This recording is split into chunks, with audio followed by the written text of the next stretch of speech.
is your favorite BPM coach.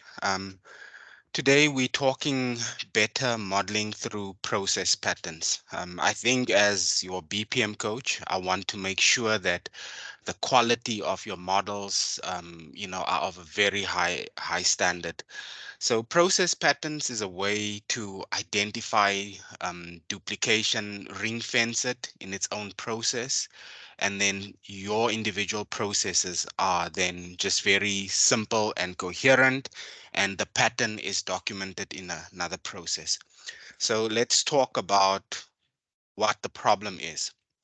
So here you'll see that there's your first process map as an example. It has step 1, step 2, all the way to step 9, right? I've color coded step 5, 6, and 7 red, and I'll tell you why just now.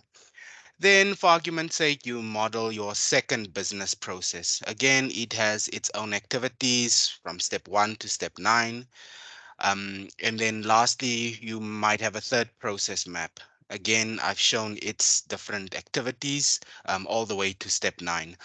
So as you modeling, you quickly realize that but step 5, step 6, and step 7 from your first process map, and again, three different steps in your second process map, and again, the same sort of activities in your third process map are actually the same, so picture in your head, user completing a leave request application, that would be your first step 5 here if we look at process 1.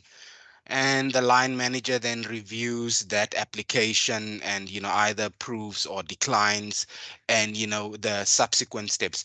But you realize these activities are, I've used a bad example, bear with me, but you know what I mean. They appear and they are recurring in each of your three models. So what is the solution? The solution is a process pattern. So if you look under this green box here, I've said you then have to take those duplicate or those recurring steps that you found in your three process models from the previous slide that I just showed. You ring fence those into a separate model and call it, give it a name, give it a name. So if it was, for example, application and approval process for change request, that would then be the name of your process.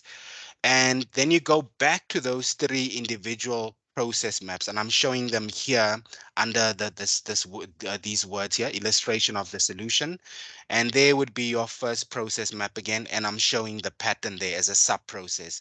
Your second process map, again, there's the pattern.